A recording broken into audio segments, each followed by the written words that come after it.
The following presentation is about an active investigation that involves minors. Some names have been withheld for the privacy of the accused. Listener discretion is advised. In May 2021, an IT worker at a massive game company called Electronic Arts, or EA, received an innocent-seeming message over their internal Slack messaging service. Hey, I'm sorry, but I left my phone at a party last night. The message read. I'm locked out of my 2FA. Could you send me a token? The IT worker rolled their eyes. This wasn't the first time this had happened. If they looked through the previous messages with this employee, they would basically see the same thing had happened a few days before. You gotta be more careful, the IT person responded. There was a pause, then the employee sent a cry laughing emoji. I'm sorry. With a sigh, the IT worker had the employee enter their password. The system sent a text to their phone with a custom token, standard two-factor authentication that most secure people online are used to. Here it is. The IT worker sent the 6-digit code over. It went to them along with the employee's phone. Thanks, the EA employee said. You're a lifesaver. The IT worker smiled again, and in a chat to some of their coworkers put in a little note that said it had happened again. One of their colleagues sent over a GIF making fun of the forgetful employee. A totally innocent thing. The sort of thing that happened a couple of times a day at a company the size of EA. A massive game company with nearly $5 billion in revenue in 2019 alone, and nearly 10,000 employees all over the globe. But there was one problem. The EA employee at the other end of the message wasn't really an employee. He was a 16-year-old British teenager living at home.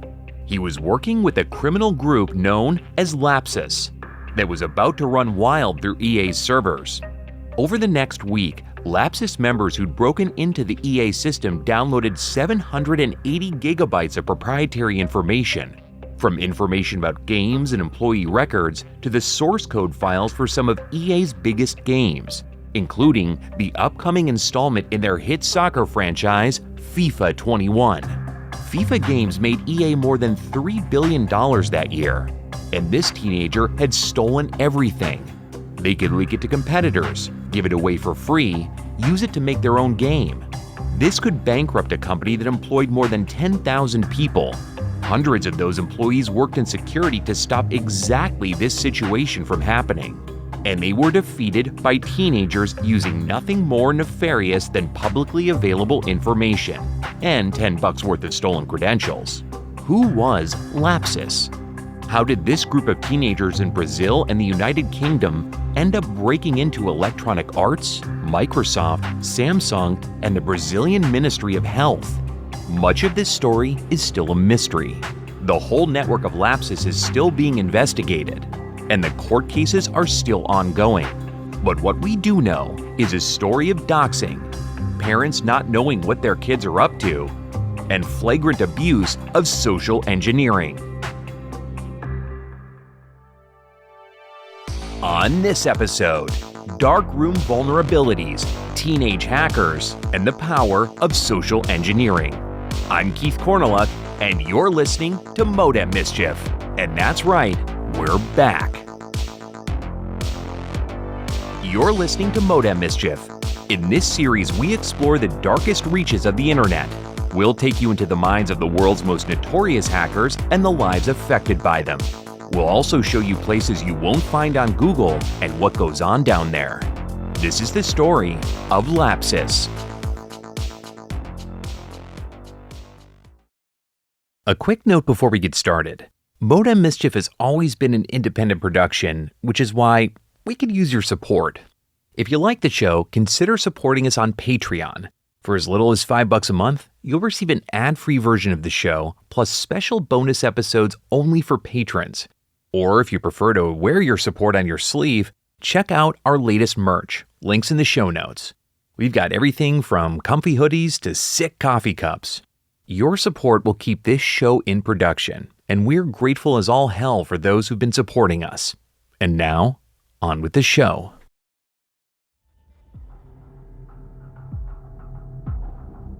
When people of a certain age think of hacking, They usually picture a scene out of Mission Impossible or a similar movie.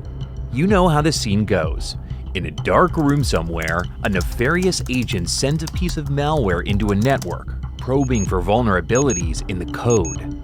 We talk about it almost like the hacker is feeling a balloon in the dark, looking for the weakest spot so they can pop it. But most hacking isn't quite like that. Or rather, the weak spot isn't some piece of code, it's usually something more basic.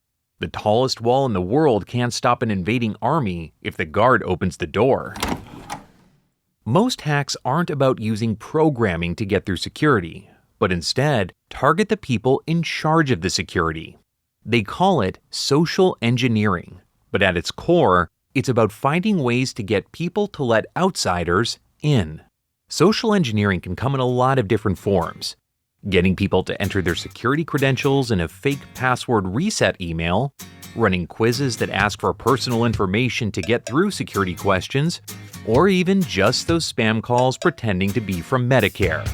And when done right, the people in charge of keeping networks safe don't even know social engineering's been going on. Because why would they? Everything looks good from their end.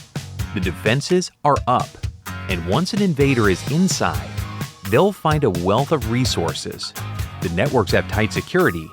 The only people in the network have been verified. So why would they have any security inside the walls for registered users? There's been an explosion of social engineering hacks over the last few years, to the point that there's a whole other ecosystem on top of that. Dark web marketplaces are full of legitimate login tokens to a range of places, from banks to Fortune 500 companies, all available for an easy purchase using crypto. Bad actors can hack into nearly anywhere without that much programming knowledge, just the right amount of money, time, and ability to impersonate people. And Lapsu was a group of hackers who were very good at this.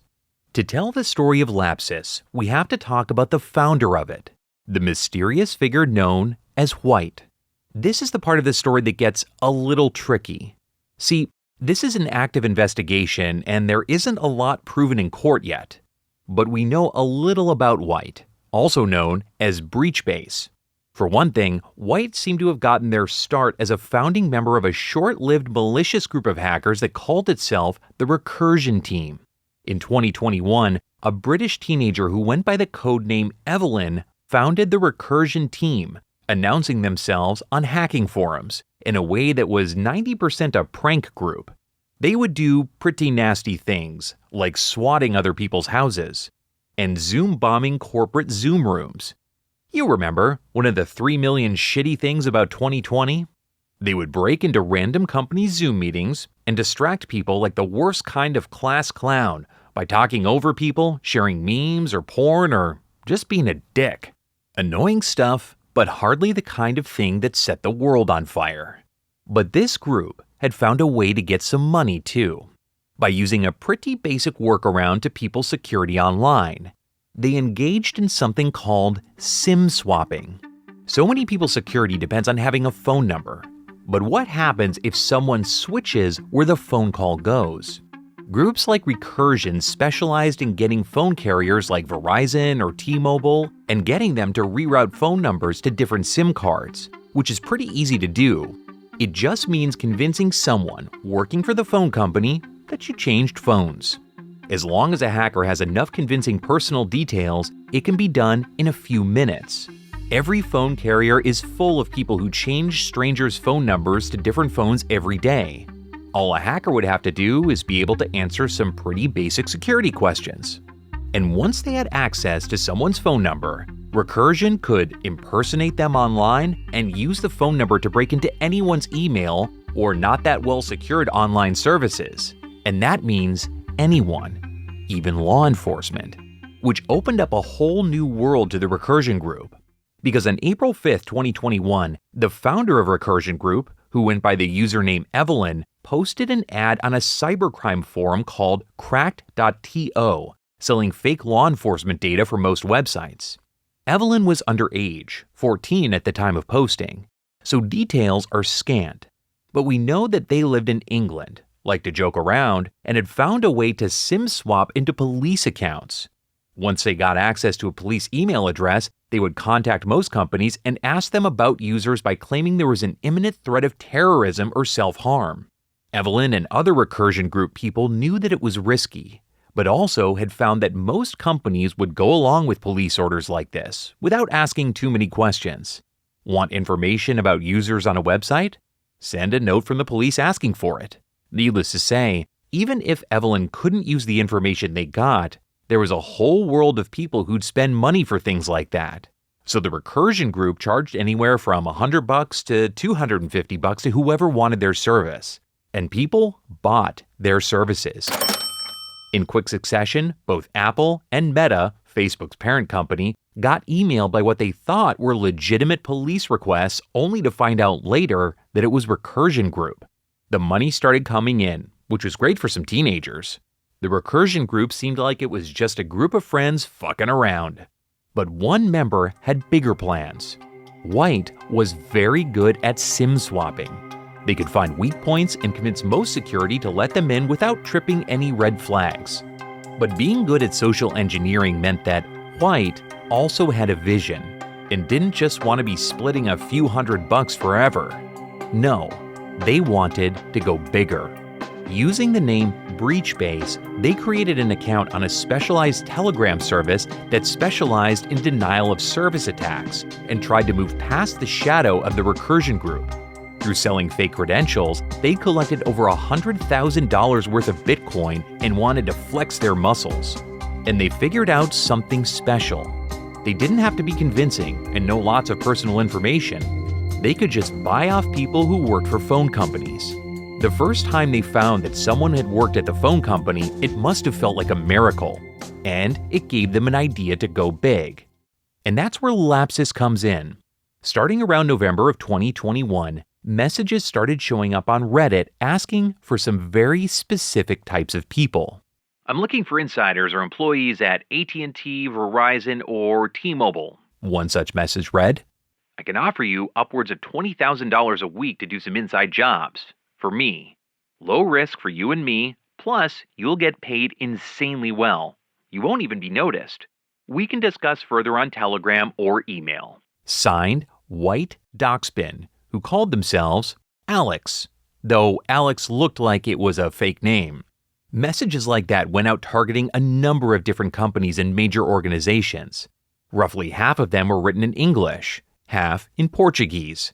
Maybe White was working with someone in Portugal or Brazil, or maybe they were Portuguese. If anyone responded, they were invited to join a Telegram chat called Lapsus. And clearly, someone with access somewhere joined, because less than a month later, at 1 a.m. on Friday, December 10, 2021, systems at the Brazilian Ministry of Health went down. Someone had gotten inside of their network, copied over 50 gigabytes of records, including immunization records for the whole country, and then deleted them. Then, they edited the website to put up a ransom note. If the ministry wanted that information back, valuable personal information that was being used to make vaccine passports, they'd have to pay up. This was a big deal, and definitely not what the ministry needed, still reeling from the horrific COVID death toll in that country. The data had been backed up earlier that week, and IT professionals revoked everyone's logins, so the ministry got back control pretty quickly. But it was scary. And with the information they stole from the ministry, even if their ransom wasn't getting paid, Lapsus could still make a profit from this. They could sell the personal information on the dark web. White probably saw this as a pretty good test case, plus it gave some cash to fund doing more of this, and it was just the beginning. On December 12th, they put out an ad offering $15,000 to anyone working in Brazilian police to help them out.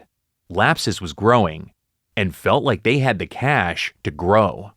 Over the next few months, they hit another 15 targets in Latin America and Portugal. On January 11th, they broke into one of the largest car rental companies in Latin America, Localzia, and changed the website so that if anyone wanted to rent a car, instead, they'd be sent to a porn site. They hit 3 of Portugal's largest media companies, Impressa, Expresso, and Confina in January and February. When they infiltrated Expresso, they took over its Twitter page, cheekily proclaiming, in Portuguese, Lapsus is now the president of Portugal. At the end of February, they took out Vodafone Portugal's cell service. Lapsus was on a roll. More and more people joined the Telegram channel, and they'd found a decent business: infiltrate organizations, ransom materials from those places, and sell everything off on the dark web. They divided the enterprise into two parts. One, a semi-public Telegram channel where they'd post requests, taunts, extortion threats, and look for users. In the second, a small private chat, 7 members would strategize targets and work to do the real work. Most of these members came from Recursion Group, now here to make money. White even recruited the founder of the Recursion Group, Evelyn, now going by the name Amtrak. But it was clear that this was White's show. But who was this mysterious White? And could they get away with these high-profile hacks, depending on a huge army of gig workers, without making some enemies? White had created what seemed like a sprawling criminal enterprise. But they didn't know that storm clouds were on the horizon, and they were about to fuck with the wrong people. In fact, they already had. But to figure out how, we have to go back a few months. Microsoft, Electronic Arts, NVIDIA. These tech companies are massive operations that bring billions of dollars and employ tens of thousands of people across the globe. But having that many people working together with trade secrets means that while the companies might have multiple layers of security at their core, they have to rely on a surprising amount of trust. Mossab Hussain, a spectacled Marvel Comics-loving chief security officer, knows about this better than most. His company, Spider Silk, is a cybersecurity company that makes its living testing the defenses of the major companies to see how, not if, they left themselves open to attack. And on November 19, 2019, Hussain discovered that a former engineer working at Electronic Arts had left one of those openings. A publicly available engineering tool had been uploaded to GitHub that would let a curious interloper see a list of all employees at that company, as well as all the projects they were working on, as well as descriptions of the projects they're working on. Electronic Arts, or EA, is one of the biggest game companies in the history of the planet, responsible for games like Sims to Apex Legends to NHL. In 2019 alone, they had revenue of just under $5 billion. That's with a B. They spent a relative fortune on security to protect their games from piracy. Yet, they'd done the equivalent of leaving their windows wide open, so anyone could look inside and see exactly what was going on. Hussain did what any responsible white hat cyber official would do. He contacted EA and told them to metaphorically close the curtains. A few weeks later, they quietly updated their GitHub to remove the vulnerability. Hussain hoped that was it. But it wasn't, and it never is. While the opening was there, someone had downloaded the information and sold it on the dark web.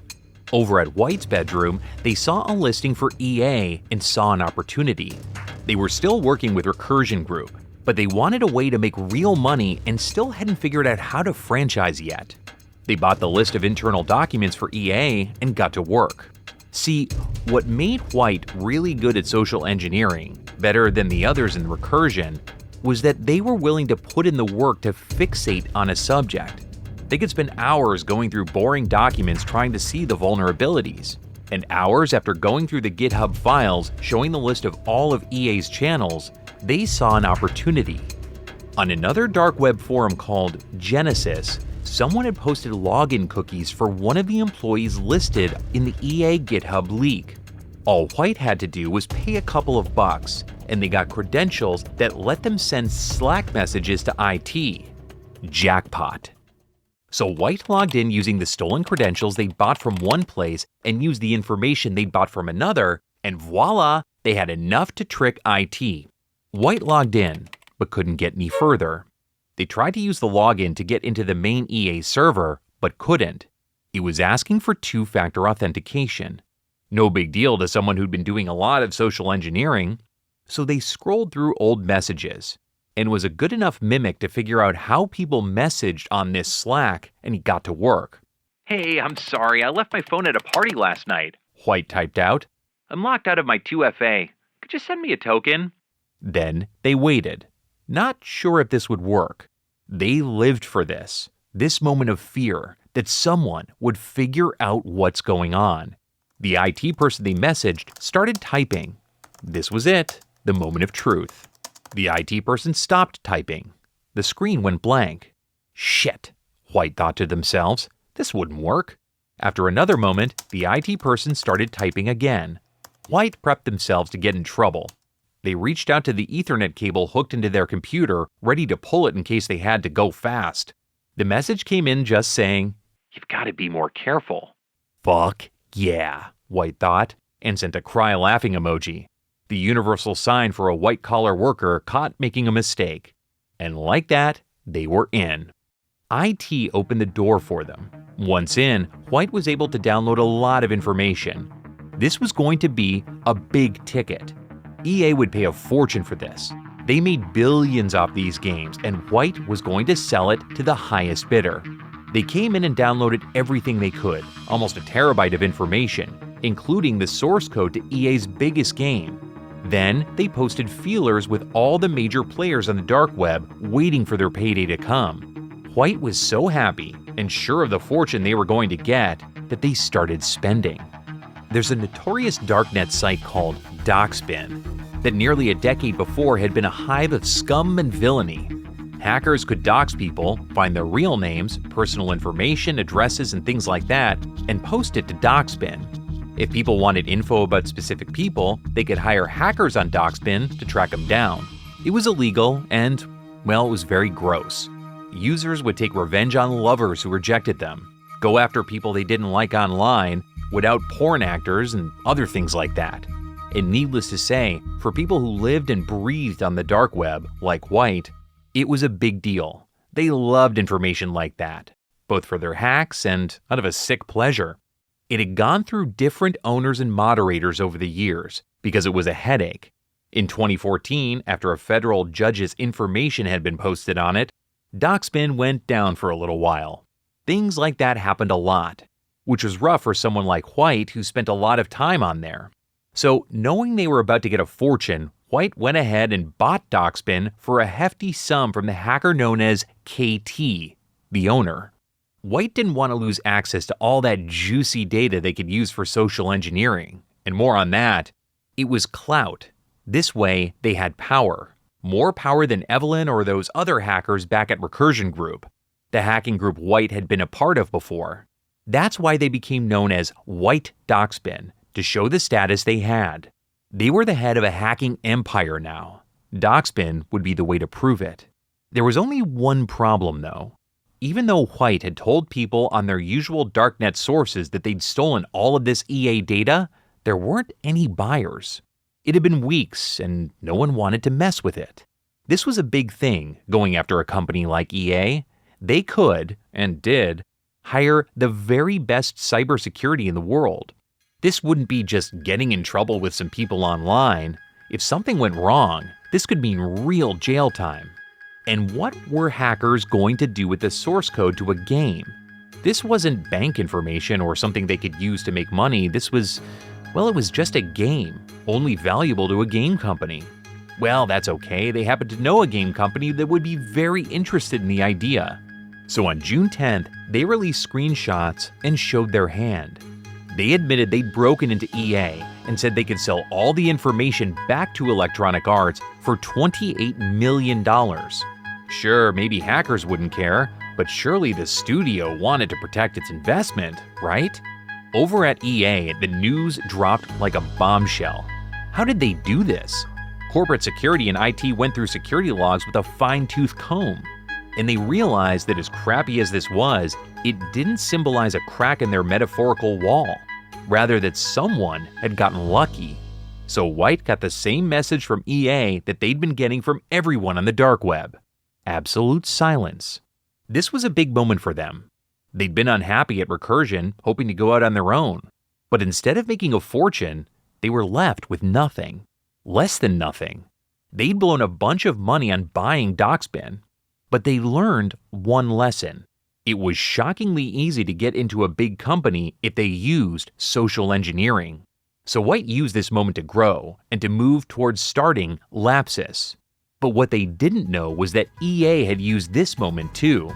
EA's very expensive security knew about White now, and they were talking to other companies, and they weren't going to take the next thing lying down. Which is too bad for White, because after their run of success as Lapsus, they finally felt ready to go after big companies again, not knowing the company was going to be waiting, and that White had been making stupid calls as they built their criminal empire. The hacker known as White had spent the fall of 2021 and early spring of 2022 building a social engineering franchise called Lapsus.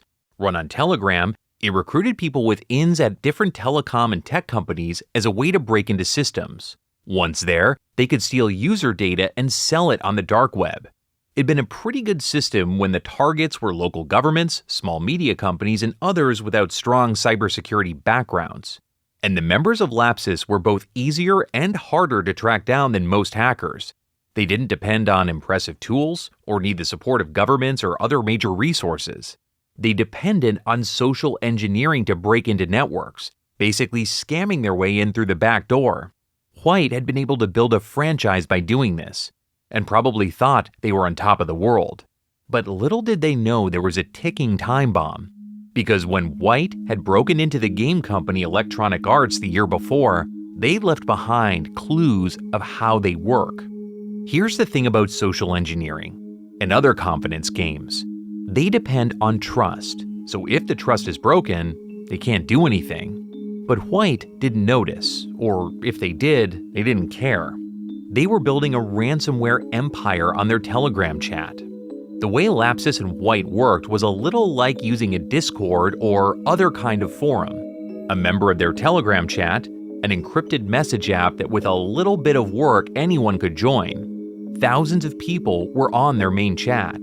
Managing this empire was hard work and meant that White spent most of their time online fielding messages, trying to solicit sources, or sell the information they granted, which was a lot of work no matter what, but especially for someone who was, in theory, supposed to be managing another group entirely.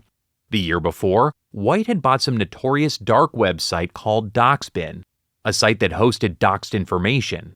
They'd bought it before starting Lapsus. It's possible they even started Lapsus as a way to raise cash to pay back the fees it took to buy the site. But now that they had a thriving franchise, White didn't have time to run Doxbin anymore. And it required a fair amount of work. Like any other site, there was a fair amount of moderation and general maintenance, which White didn't seem to care about and let the site fall into general neglect, which probably anyone could have predicted wasn't great. People got pissed, and specifically, they got pissed at White. During the fall, as White would spend hours working on Lapsus, they tried to dodge messages from Doxbin members and stopped visiting the site. But unsurprisingly, people who use a page for doxing people were pretty good at figuring out who White was so they could track him down anyway. White got messages in different email accounts asking why the Gamergate page wasn't in better shape. White would close that window in a huff only to find a message on their phone. "Answer us," the message said. White threw the phone across the room and turned up the music on their headphones. So after months of members complaining to White, they'd had enough. White had bigger things to worry about and didn't feel like they needed the clout anymore. They contacted the old owner, KT, and sold the site back to them, losing a lot of money in the process. But before they did, White did something stupid. They were mad. The Doxbin people had been assholes, and they bugged them at home. So White used the resources they had, and in January 2022, leaked the whole user database of Doxbin to the world. Anyone who'd been uploading or downloading materials to this very shady dark web site was suddenly exposed, which probably felt great at the time, but meant that White had just pissed off people who knew everything about them. Literally, everything. A week later, White loaded up their Telegram to see a message from one of the Doxbin members who'd been most actively trying to get them to talk. "Hello, White, or should I say, the message started. White blanched. What followed was their real name and a picture of their house. We aren't going to repeat the name or anything like that, because White, while a criminal mastermind, was only a 16-year-old boy living in England going to a special education school because of his autism diagnosis.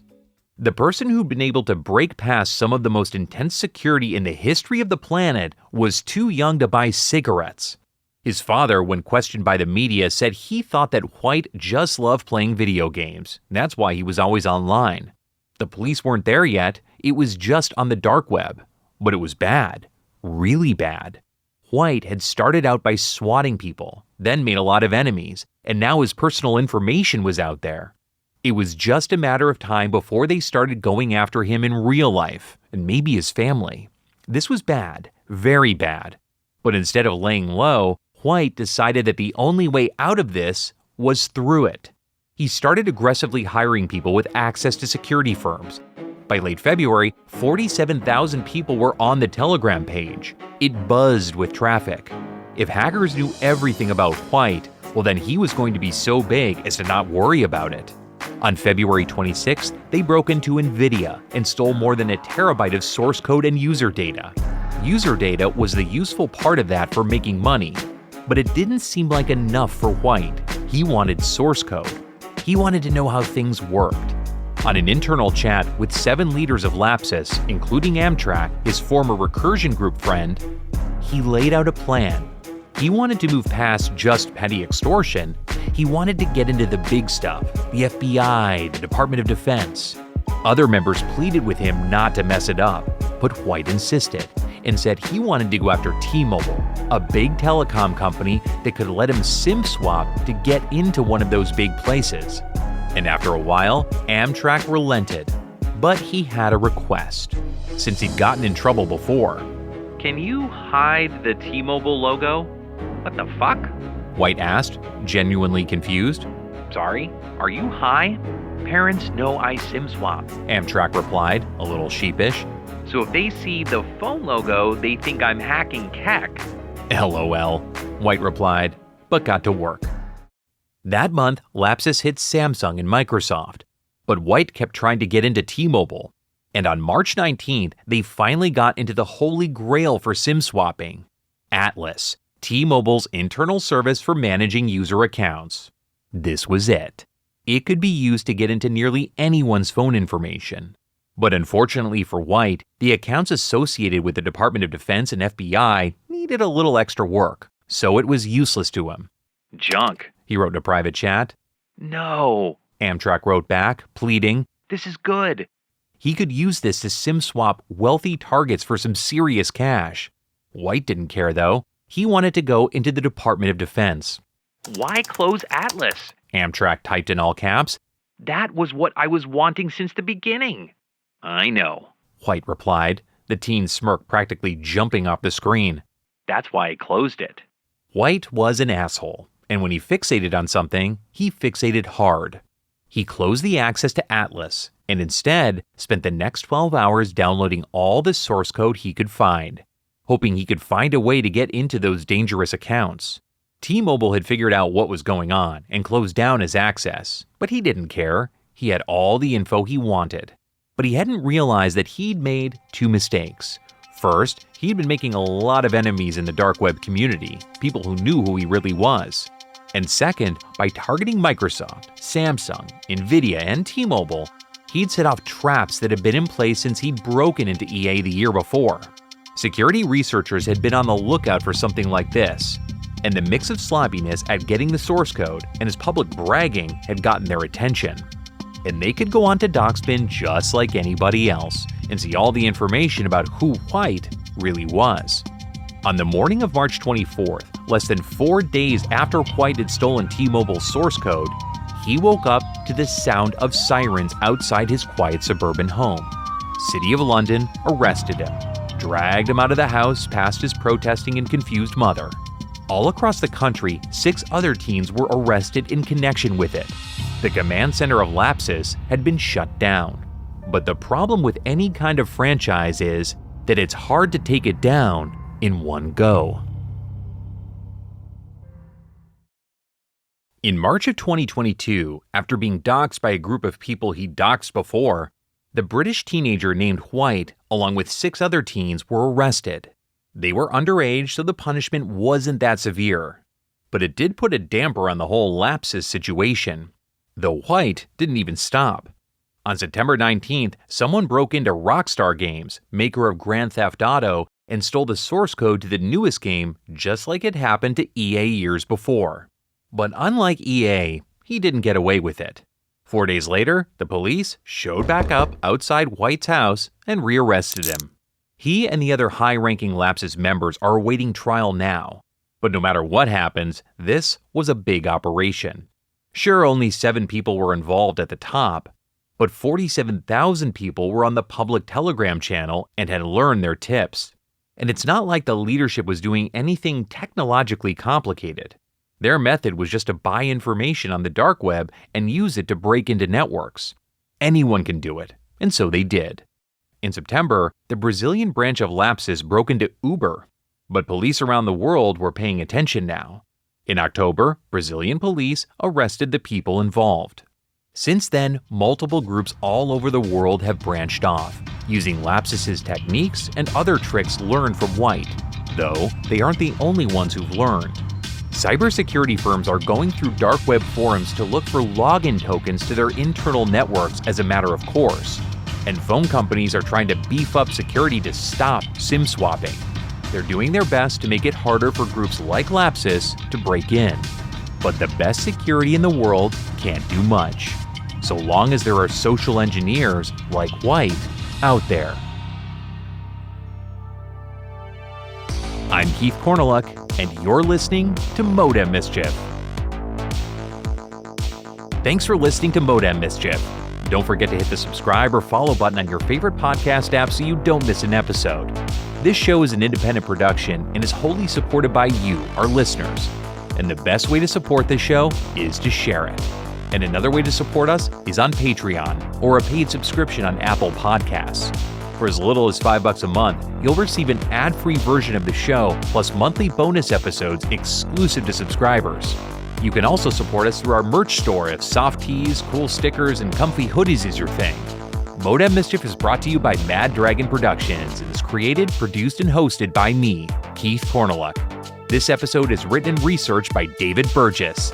Edited, mixed, and mastered by Greg Bernhard, aka that dope dial twister. The theme song You Are Digital is composed by Computer Bandit. Sources for this episode are available on our website at modemmischief.com. And don't forget to follow us on social media at Modem Mischief and slide into our DMs. Thanks for listening.